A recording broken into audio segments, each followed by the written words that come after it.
Introductions.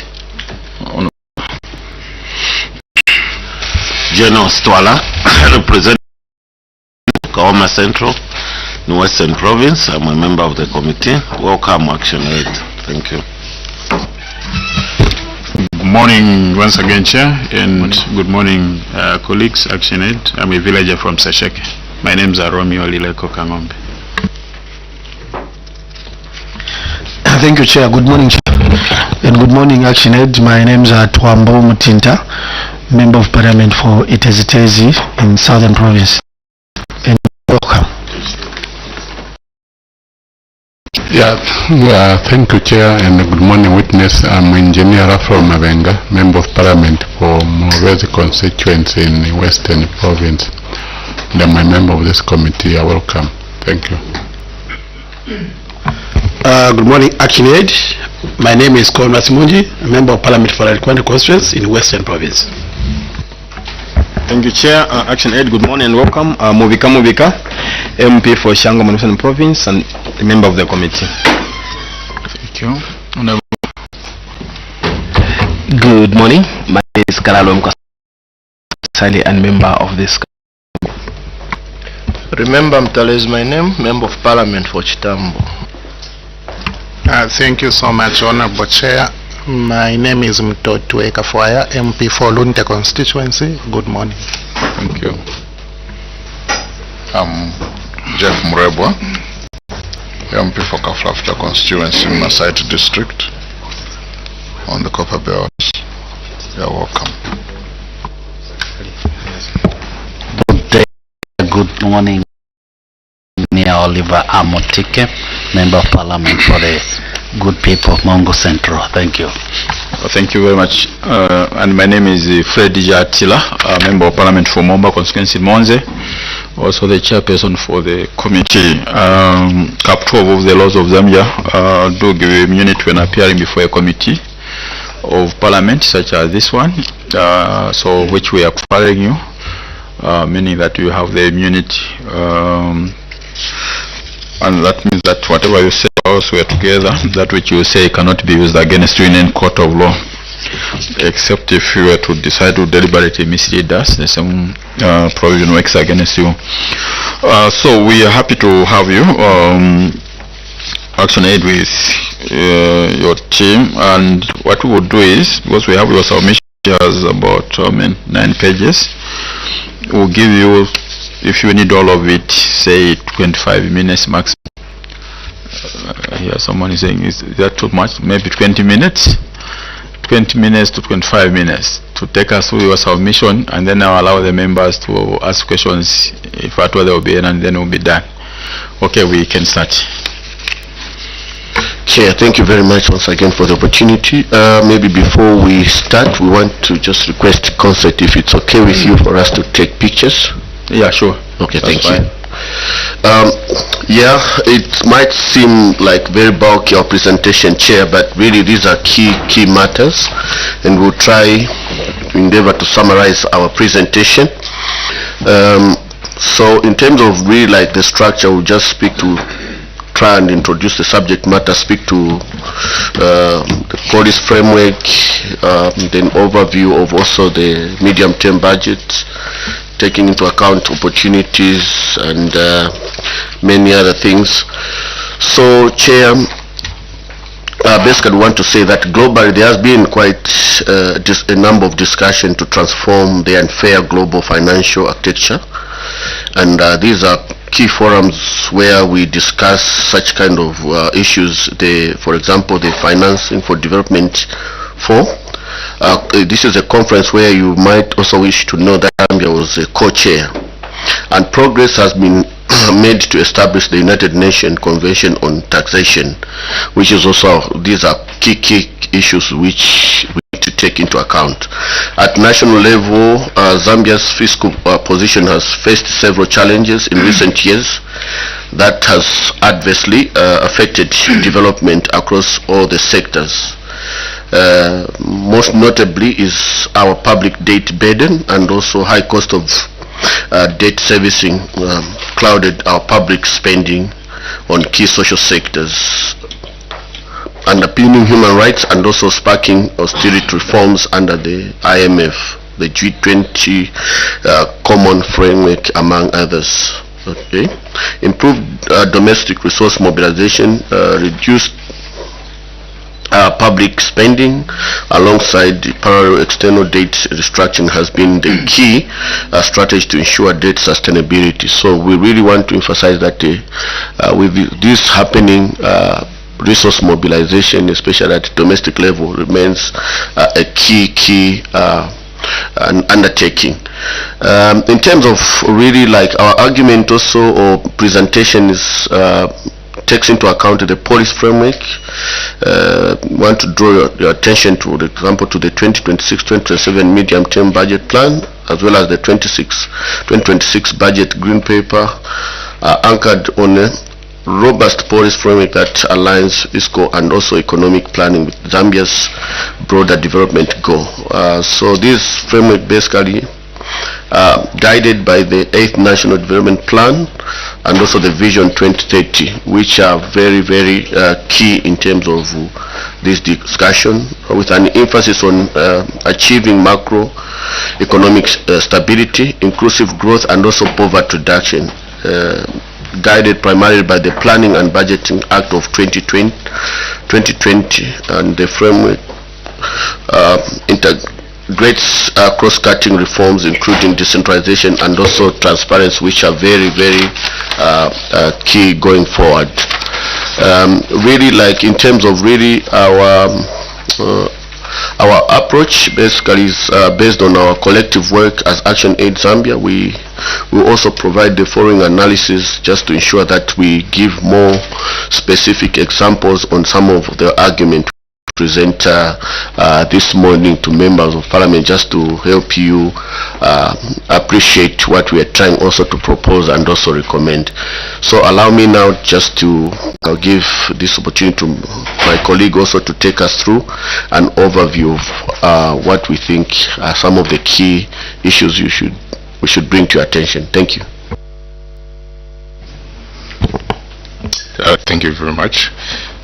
Chair, I'm going to run you through the overview of the MTBP.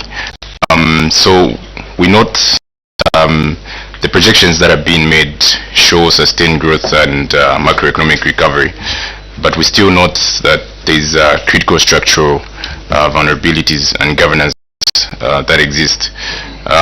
It is also noted in the report that we are expected to grow, our economy is expected to grow by an average of about 6% due to matters of energy expansion, also mining output targets.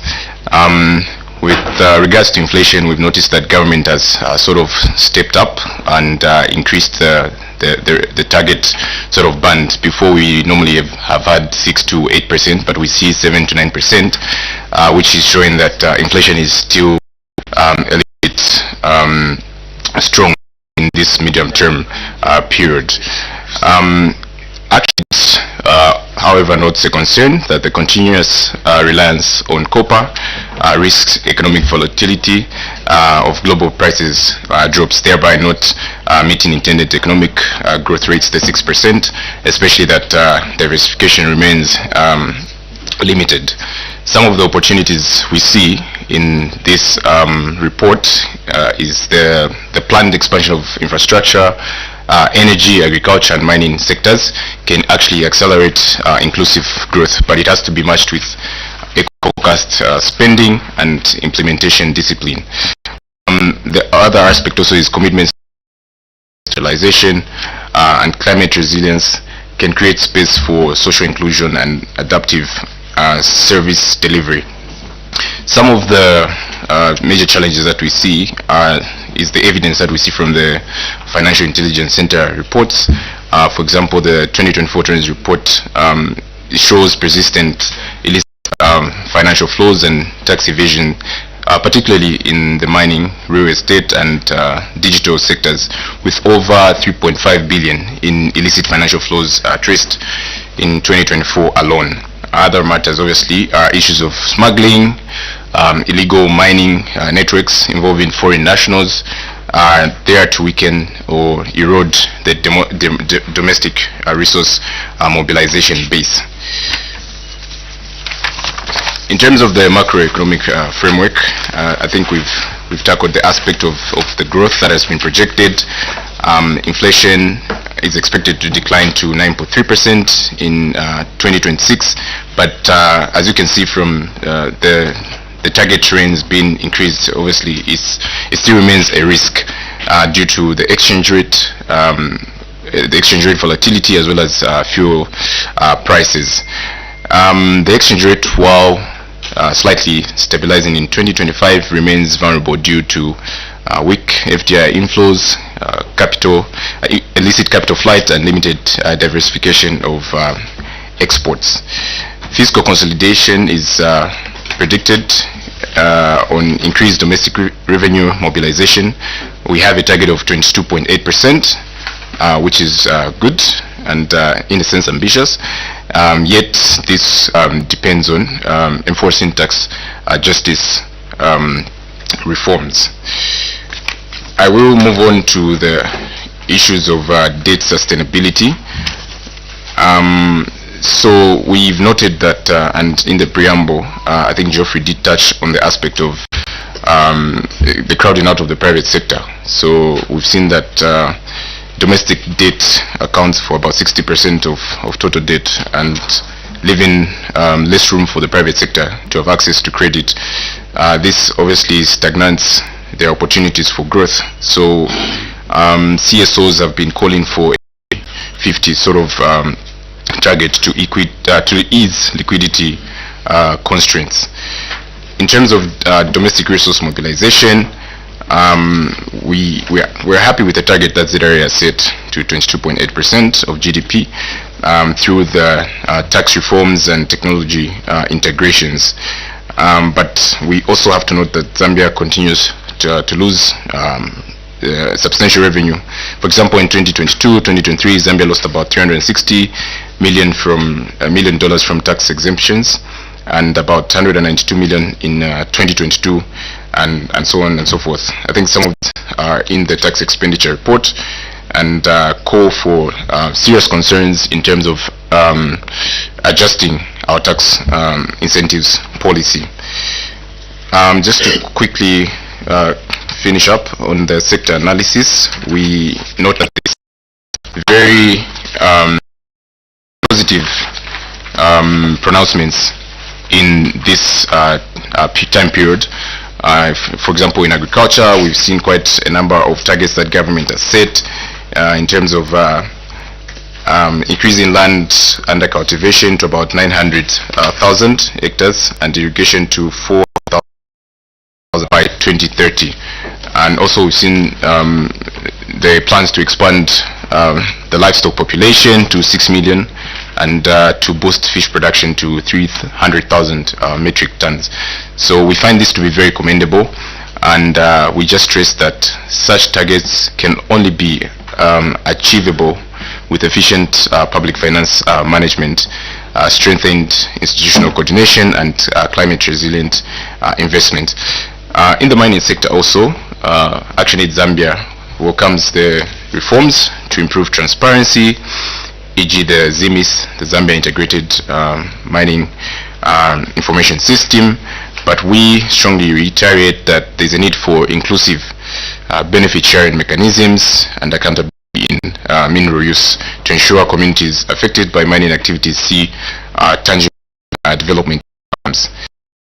I will end my analysis at this point. Thank you, Chair. We quickly go into our recommendations, and in the same spirit of taxes, we are recommending that we accelerate tax reforms and expand progressive taxation. This is through fast-tracking the implementation of digital tax system and expand taxation on undertaxed sectors such as high-end mining profits as well as property. We believe that this will also help reliance on consumption-based taxes We also recommend that there is need to adopt the aforementioned CSO proposals that my area colleague shares, especially on minorities, export, carbon and digital service taxes, but also to expand the pay bands and eliminate harmful incentives, especially in particular sectors such as tobacco and strengthen the fight against illicit financial flows. We are talking about increasing the revenue base away from the from fully implementing the digital tax system. We're also talking about looking at other sectors beyond mining. This could be in tourism, agro-processing, and digital sectors. The third recommendation, Chair, is to enhance mining governance and community benefit sharing. I think this one is one of the topics that continues to come up every time we talk about DRM, domestic resource mobilization, but also communities benefiting from the mining activities that happen in the hosting communities. We do understand that we have certain bottlenecks, such as the nature of CRIS not being compulsory, but we hope these are some of the policies that could be revisited to ensure that the hosting communities are largely benefiting from these institutions in their communities. The fourth recommendation is looking at deepening decentralization support. This is specific to local government, empowering them with the capacity to manage the devolved functions and ensure accountability, as well as maximize impact of CDF allocation. We are also recommending the strengthening of climate resilience financing. I think the issue of climate financing is becoming bigger by the day. As my area colleagues did indicate, that we did participate in the FFD4, of which this was one of the key issues, and we are recommending to prioritize targeted climate finance instruments such as green grants, in particular fields such as agriculture, energy and social protection, to mitigate fiscal risk from climate shocks. In the same spirit, we are looking at also strengthening early warning systems and increase funding to climate adaptation programs, especially in agriculture and water and management. The fifth recommendation, Chair, looks to increase social spending efficiency through enhancing targeting and delivery of social cash transfer and FISI program, using data-driven systems to reduce leakages and improve equity. We are also recommending the need to ensure transparency in public contracts. This is in the effort to establish citizen oversight mechanisms for DATE and PPP projects. We believe this could be done through public audits of these institutions that we are working with, as well as parliamentary briefings to foster accountability. But this could also entail working hand in hand with institutions such as SPACRA to enforce disclosure of beneficial ownership, which helps us to enhance compliance, monitoring, accountability, and ultimately protects our communities. Another recommendation is the need to link the budget reforms and anti-corruption efforts. It's imperative that we align the public finance management reforms with the anti-corruption policies by empowering oversight bodies such as the Auditor General and the ACC itself with the budget and operational independence. We are also looking at the need to accelerate debt sustainability measures.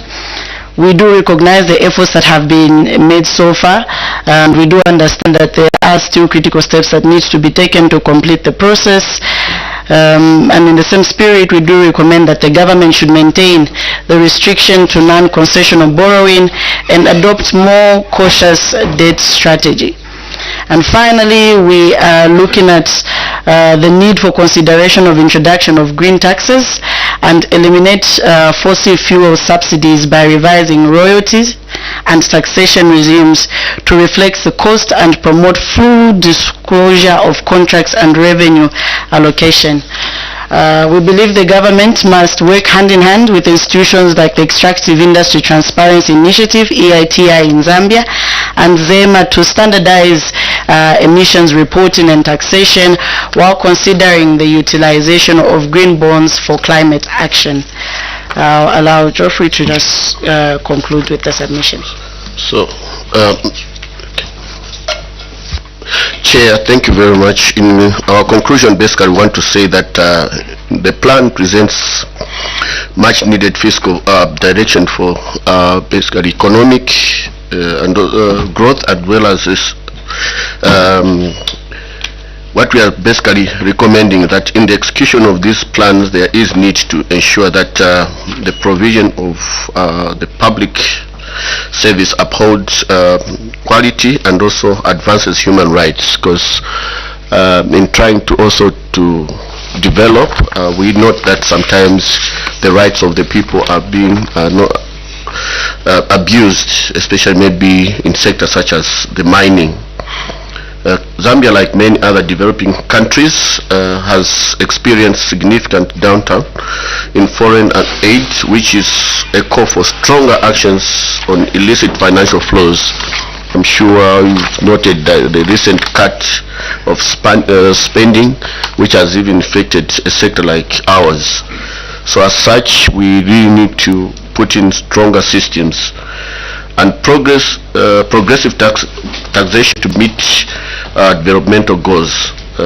Therefore, it is worth also noting that the medium-term budget plans envision tackling debt, poverty, and cost of living among the issues to achieve growth, influenced by increased copper and also improved agriculture production. We want also to draw your lessons to the previous drought we experienced, which also exposed us in terms of our systems. As an institution, we also try that systems should respond in terms of promoting sustainable farming practice, as opposed to continuous use chemicals which are also not sustainable when we face drought like that. However, as an institution, we also want to caution the actualization of these plans, really that they need to rely on effective implementation, monitoring, and also evaluation, adaptation of emerging issues such as the currency fluctuation, inflation, climate crisis, and also humanitarian emergency, unpaid care work for women, and also geopolitics instability. We still see that most women bear the high burden, especially when we don't have even like water. They have to walk long distance. Even the girls also suffer a lot in that area. Therefore, we want to suggest that government should proactively manage these risks and also ensure that social safety nets for the most vulnerable communities, especially children, young people, people living with disabilities, and women are at the center in terms of our planning. Really want to end here, Chair, and just to give members to ask questions, seek clarities where need be. Thank you. Thank you. Thank you very much, Action Aid, for the presentation. Honorable members, any question? Honorable Mukosa, Honorable Mavenga. Okay, let's start. Honorable Mukosa, Honorable Mavenga, then Honorable Mulebwa, in that order. Honorable Mukosa.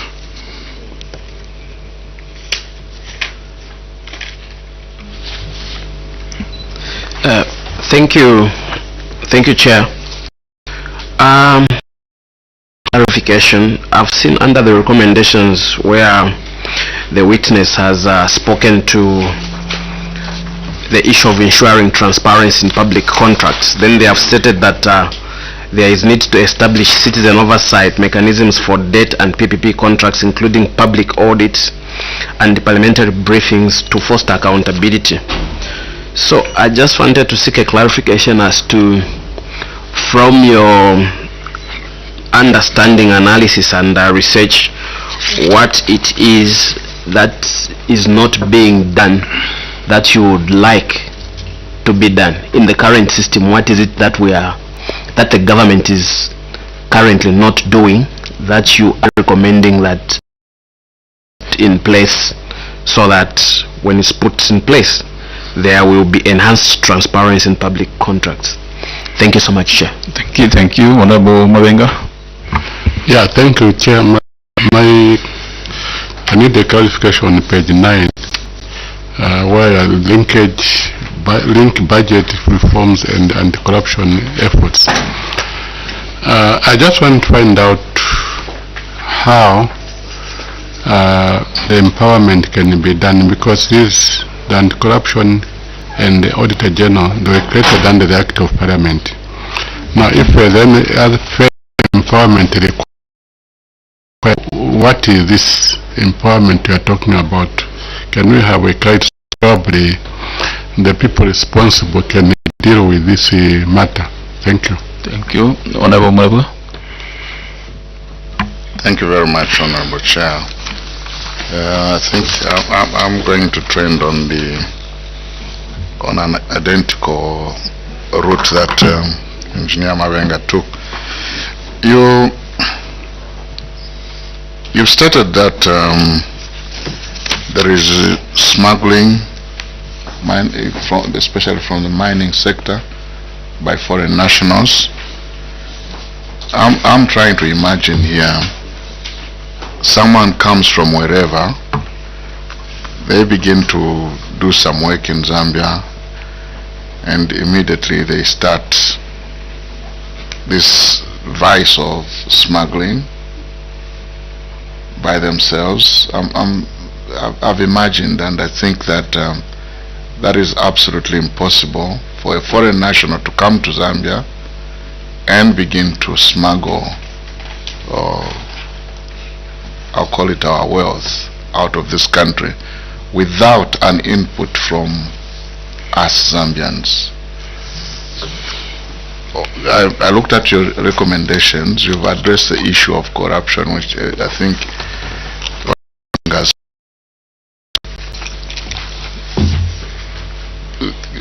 I would like to have your comment on the issue of smuggling, because what I really want to hear from you is that a foreign national cannot engage in smuggling without us Zambians being in the forefront. So I'd like to have your comment from that.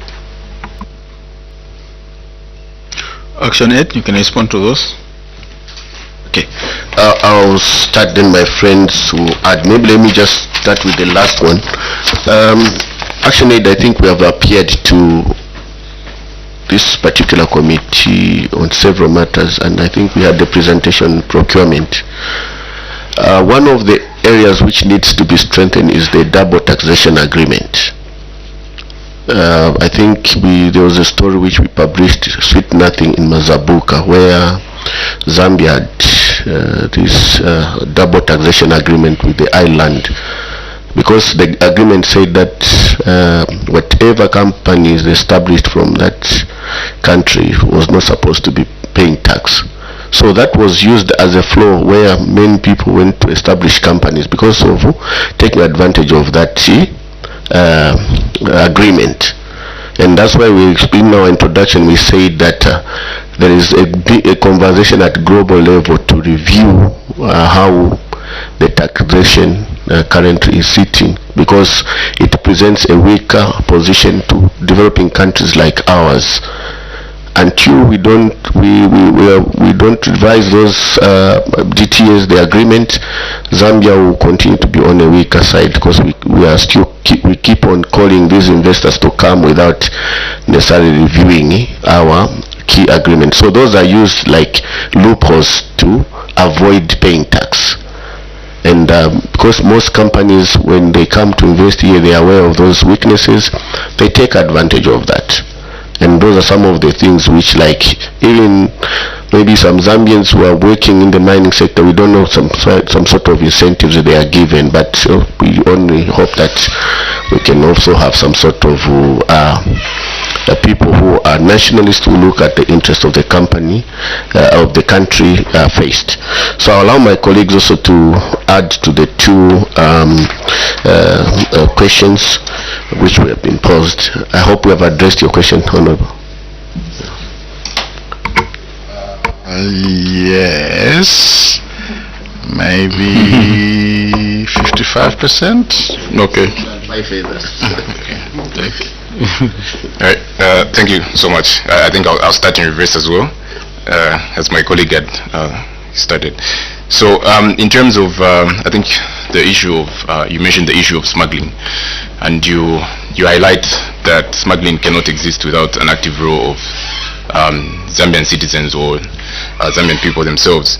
So the reason why such kind of activities can exist is because of perhaps poor institutional quality.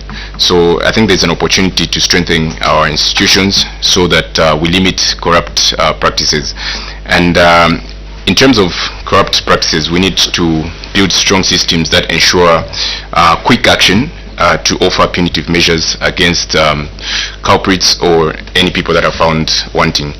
The other aspect also is to strengthen collaboration with regional and international partners so that we can intercept illegal trading.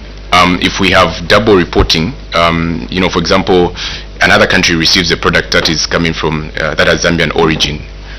The other nation could be able to assist us with information regarding that sort of product. But also it's just the issue of strong border controls and strengthening our relationships with international and regional partners. Engineer Mabenga also spoke to I think he spoke to the issue of the institutions such as the AC created by acts of parliament, and to say that is empowerment enough. And absolutely, the law sort of empowers the institutions to be able to carry out the mandate.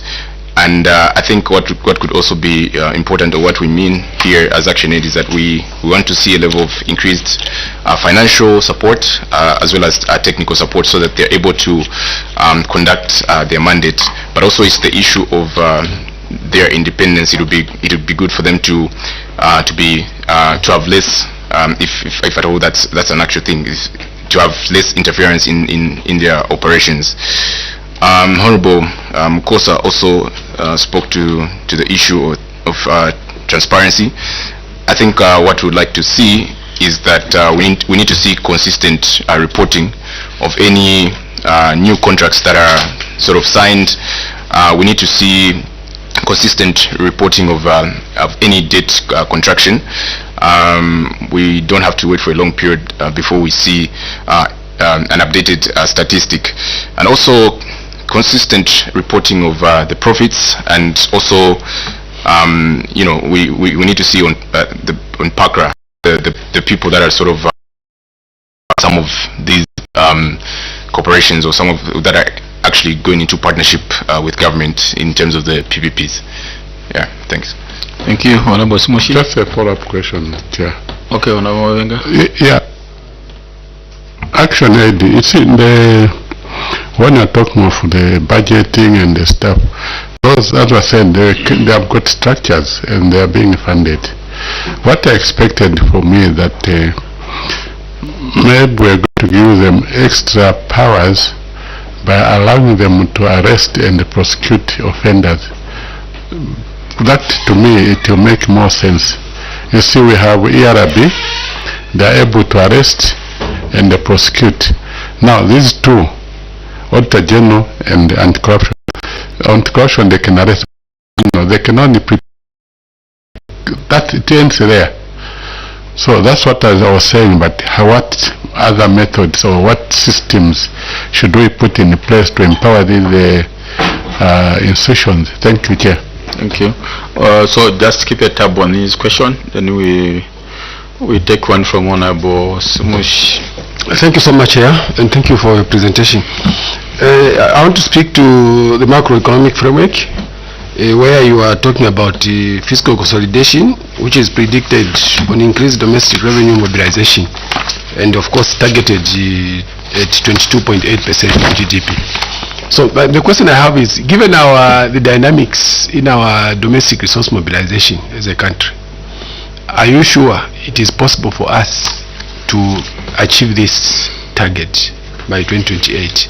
And maybe just give a bit of detail if you say if it is possible to do that. Thank you so much. Thank you. Action Aid, you can respond to those and then we'll close. Okay, whilst maybe my colleague is preparing. Yes, I think my colleague earlier on alluded to a number of things. For us to achieve this effective domestic resource mobilization and our annual target, key is monitoring, infrastructure development. For example, even ZRI needs to have presence in most key strategic areas with the adequate tools such as technology to curb issues to do with corruption, and also, like he has indicated, strengthening also regional collaboration so that at least anything that will move out of this country which in an illicit way will be easily kept. So those are some of the measures which really are very, very key in terms of really ensuring that also our policy and legal framework is reviewed so that we get a best share in terms of our natural resources. Because right now, for example, there's still a number of financial illicit flows, like we have indicated also, we have observed from the FIC.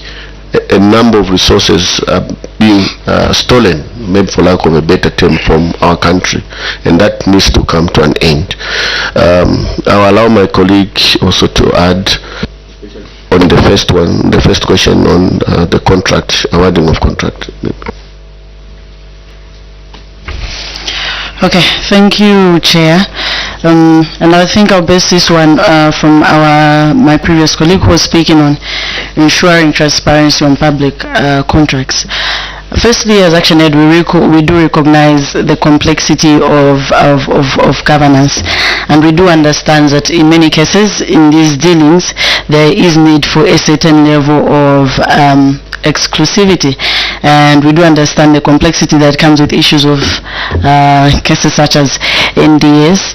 However, we do feel that should an issue be of public concern and directly affecting the citizens, then there should be a level of exposure to these issues. We have been in discussions. I think one of the greatest growing conversations right now is the government working with PPPs. However, I think we would want more details on what projects exactly are they going to work on. We have a few that have been announced. How much are they going to cost us?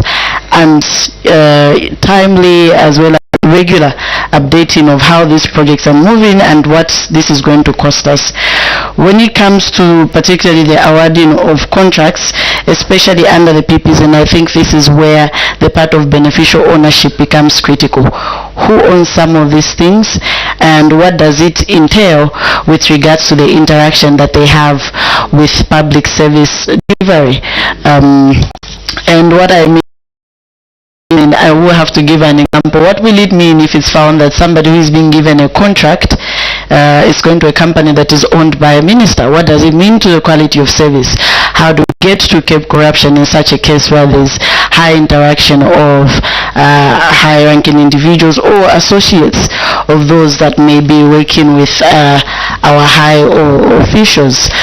When it comes to the conversation of strengthening, linking the budgets, which the engineer alluded to, and particularly picking on two of these institutions, yes, engineer, I agree with you that these institutions need to be given more power, and I think this has been ActionAid's long-standing position. It's not only the Auditor General and SCC, but we've also been looking at institutions such as the FIC. How do we separate the idea that this is an institution that is government funded, but it's also expected to look at critical issues that they look at and expose some of the issues that may directly link to the operations of our government.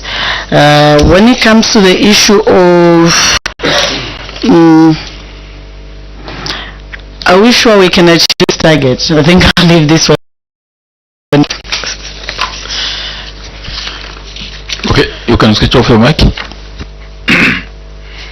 Thank you so much, Honorable, for that question. I think it's a question that needs to be asked. Is a 22.8% feasible? Yes, we do believe that it's feasible, but it depends on us taking proactive measures. And some of these measures, obviously, we have the opportunity in the mining sector. I think we've got targets of increasing production, but also we have improve on our energy sector with increased energy supply. We could be able to sort of revamp or grow some of the industries. Tax incentives policy also is a key sort of component that we can use to realize some of these gains, because if you look at the tax expenditure report, you will find that we're losing quite significant revenue to these tax incentives that we're giving. So I think it's us taking a more proactive stance to ensure that we benefit or capitalize on the mining activity, but also we need to see that the energy sector is revamped, secure, and also that small medium enterprises are well supported to be able to grow and contribute to gross domestic product as well as the tax revenue. Thank you. Okay, Action Aid will end here. Thank you very much once again for coming through to appear before this committee. Capital of the laws of Zambia, the immunity that which we earlier gave you, and which I think you have quite utilized it well. Will also end out of this day going forward. Thank you for coming. Thank you, Chair. Our comms was asking, just I'm not sure I've never done it. If it's okay, we can take a group picture. Since we have been appearing this committee for quite some time, also as a matter of accountability that we appear before he through you, if we can take a group photo. So unfortunately, we have another witness just we are supposed to come in. Okay. Quite a heavy day, because it means we have to go outside and then. No, even here, just and at honorable members, what is your take? We can hear. Yes. Thank you. Out and then you start looking for him.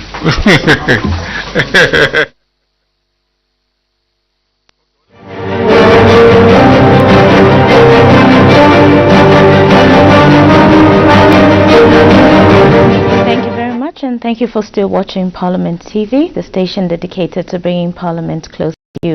That was a submission from Action Aid, which made an appearance before the Expanded Planning and Budgeting Committee. The committee is considering the mid-term budget plan 2026 to 2028, and this meeting is taking place here at Parliament in Fanyanga Mleketa Committee. You do expect to have other witnesses who are going to make a presentation to the committee, that is the Expanded Planning and Budgeting Committee. These include the CCM Investment Holding and Ministry of Mines and Minerals Development. Stay tuned to Parliament TV. We'll give you the details as the witnesses come.